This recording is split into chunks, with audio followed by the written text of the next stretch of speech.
Welcome back to Project Kira. This is a collaborative, speculative biology project that takes place on the Project Kira Discord server. Last time, we covered the abiotic factors of this fictional world that would impose restrictions to the creatures that are to come. This included the planet's star, atmosphere, gravity, and orbit. Today, we will be diving into the oceans of Kira 30 and witness Kira's very own Cambrian explosion. We'll be focusing on the smaller of the two clades that immediately split off from Vetus Primuscura. This would be none other than the clade of Conflata corpusa, or fused body.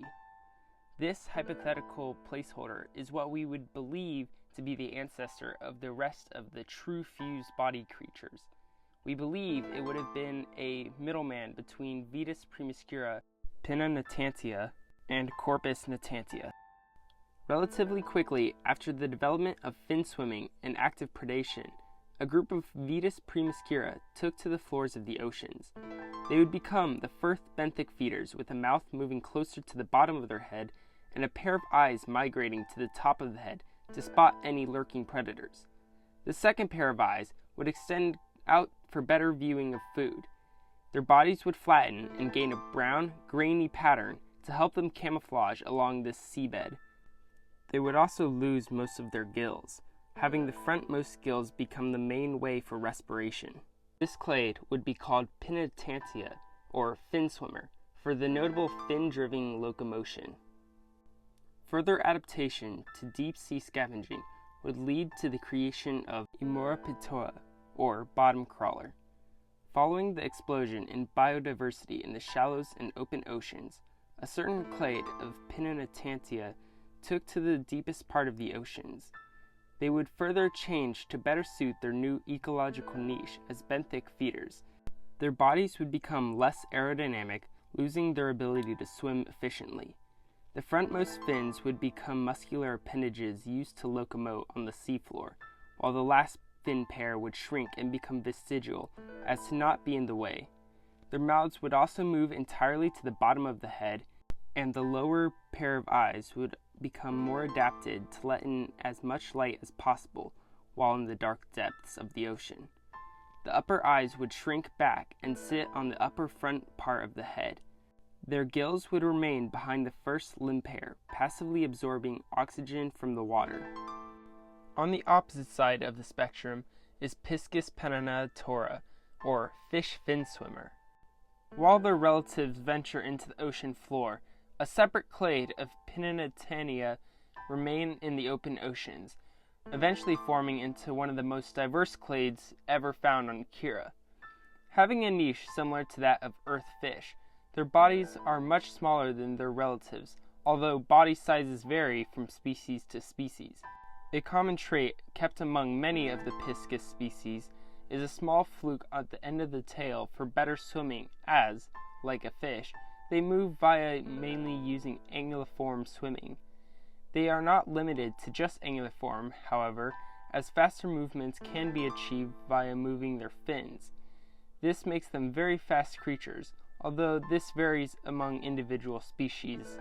The diet among this group is also varied, ranging from herbivores to omnivores to even massive predatory groups which feed on their fellow Piscis pennatora. Pinna tortuga, or fin swimmer group, is a descendant of the Piscis pennatora. This specific group of very diverse Piscis have adopted a unique behavior that no other species at the time have developed. Although members of the clade are small and defenseless, this specific group has protection in numbers. Like earth fish, groups of sometimes hundreds will move in coordinated schools, which move through the open waters as a single unit, feeding on and consuming any edible floating debris in the water. If attacked by a predator, the school will dart off in different directions and then later regroup. This forces predators to choose only one to go after, saving the other members of the school and the school as a whole. Physically speaking, Pinna tortuga's lower pair of eyes have extended further outwards, becoming eye stalks. The tail has become thicker and wider, with the tail fluke being significantly less prominent. Also descending from Piscis pennatora is Pinna torapezona, or fin swimmer snapper. Descendants of Piscis pinnatora, this clade has become much larger, although the largest species are only around the size of earth alligators. Their side stalk eyes have become much reduced in comparison to their relatives, now primarily relying on the top eyes for sight. The black fluke of the tail has become more pronounced and is formed into a flat paddle-like surface similar to that of a shark. Their mouth has extended into a snout-like structure, once again similar to that of earth alligators or crocodiles. The members of this clade range is very limited. They only inhabit shallows and intertidal zone regions, although one or two species could possibly manage to branch off and move into more open waters. With the Pinna out of the way, we jump on over to a more diverse clade, the Corpus natantia. Starting with Corpus natantia itself, or body swimmer, this is a clade that is adapted for open oceans. This porpoise-looking alien evolved alongside Pinna natantia, with both clades being descendants from Vitis primoscura. Like Pinna natantia, Corpus natantia fused the body segments of its ancestors into one morphological unit. It also developed countershading to aid in hiding from predators in the vast open oceans. This is where the similarities between the two end. Corpus natantia, as the name suggests, developed a form of locomotion that is classified as angular form swimming, where the entirety of the body is used to locomote. This was probably a result of certain primoscura swimming with their entire bodies rather than the traditional fin-driven swimming. There are also a reduction in the amount of eyes.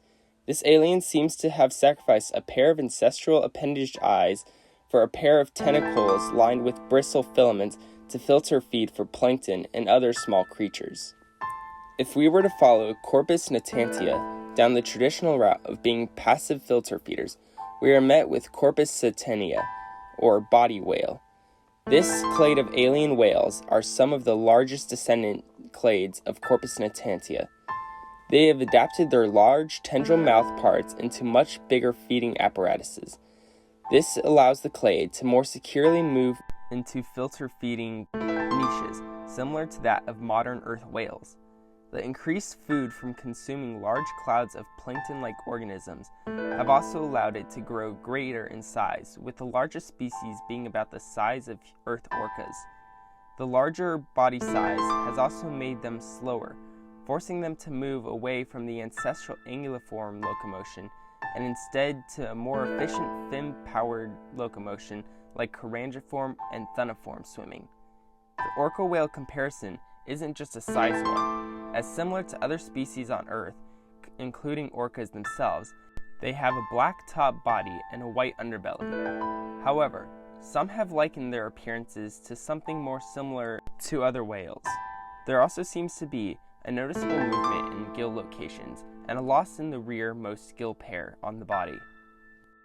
Further specialization for whale-like niches may result in a creature like Filtrobalania. The filter whales are a clade of descending Corpus sirtentia. They adapted their frontmost limb pair into an extension of their feeding apparatus, allowing for larger feeding areas. This allows them to reach tremendous sizes, easily becoming some of the biggest aliens in these early open oceans. Additionally, pressing the front fins against the feeding appendages, this creature becomes more aerodynamic in the water. Filtrobalania locomote using thunniform swimming, but are significantly slowed down by their large body sizes. They would fill the ecological niche that Earth humpback whales and blue whales would be in.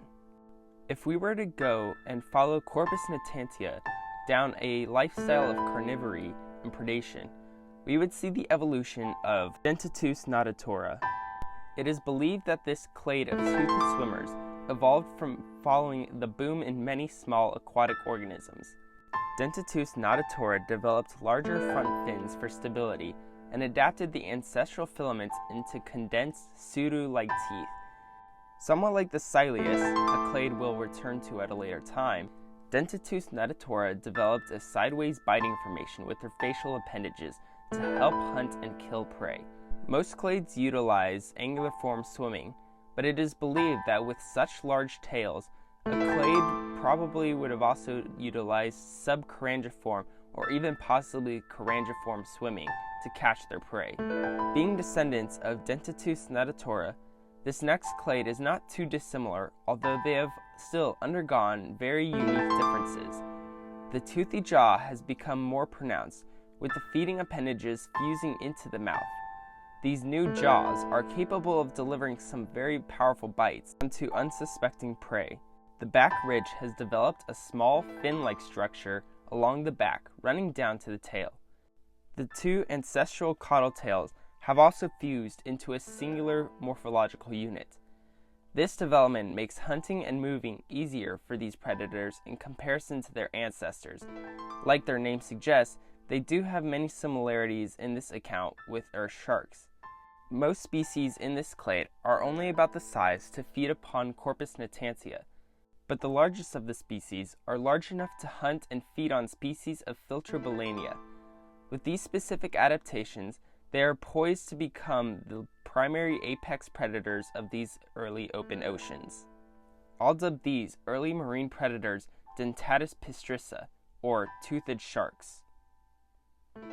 Now, we'll follow a lineage that is probably one of the most unique developments in the Kura-Cambrian explosion. I'm talking about none other than the Pinna or fin stone. This stony-looking creature, interestingly enough, evolved from Dentatus natatura. They live in deep waters and can go up to 8 days without food. Pinna have an interesting way of getting their food, which is somewhat similar to that of Earth's cookie-cutter sharks. It goes up to other creatures and licks them with what seems to be a tongue-like organ. However, this alien isn't looking to see if potential prey items are tasty. Rather, they are looking for the reaction. Depending on the prey's reaction, the Pinna will do one of two things. If the creature swims away, the Pinna won't eat them and won't pursue them, conserving its energy. However, if the creature does not move, the Pinna will eat a small part of its prey and swim away. On the topic of this creature's looks, it is completely unknown on how this creature developed its hard exterior. There is a clear reduction in the number of fins and a change in the mouth structure with the loss of the ancestral feeding appendages. This lineage continues its uniqueness as one of its descendants uses its hard exterior as a means for predation. A mutation that appeared in a certain group of Pinna saw the appearance of a swim bladder. Soon after this development, most of the armor would vanish, save for on the head, allowing for the swim bladder to expand to huge proportions. This would then lead to the aforementioned hunting strategy. This clade uses the swim bladder to locomote and float around through the depths.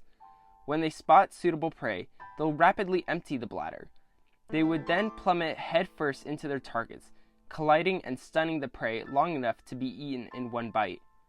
An ancestral limb pair has also re-emerged, making the fins out of stretched skin. This would lead our researchers to name this alien Stylelapissa, or dropstone. Like our last clade, our next group of aliens are direct descendants of Pinna and are closely related to Stylelapissa. Similar to their relatives, they developed swim bladders as well as the ancestral stony scales retreating to just the head. However, their hunting mechanism is where they differ. They have a more simple hunting technique than their derived relatives. The swim bladder allows them to swim easily in the shallows and the ocean floor.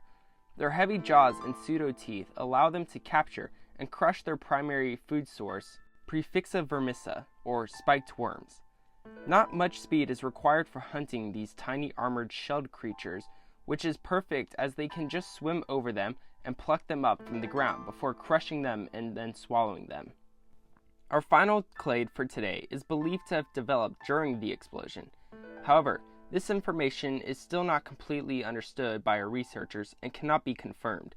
Not much is known about this elusive deep-sea dweller, but there is reason to believe it is a descendant of Pinna due to the fact that most Pinna clades live in deep ocean environments. Their elusive behavior has led us to naming it Umbra piscissa, or shadowfish. This brings us to the end of today's video. thank you so much to Harry Knight and Sohan in the Discord for helping by providing your talents to the project. Thank you to you, the viewer. Having the positive response from you guys to continue making videos on this project means a lot. And hey, if you'd like to help out with this project, a link to the Discord has been left down in the comments. Come join us as we soon will witness the moving of the continents and cooling of the planet. Take care, y'all. Master Taxonomist White Glove out.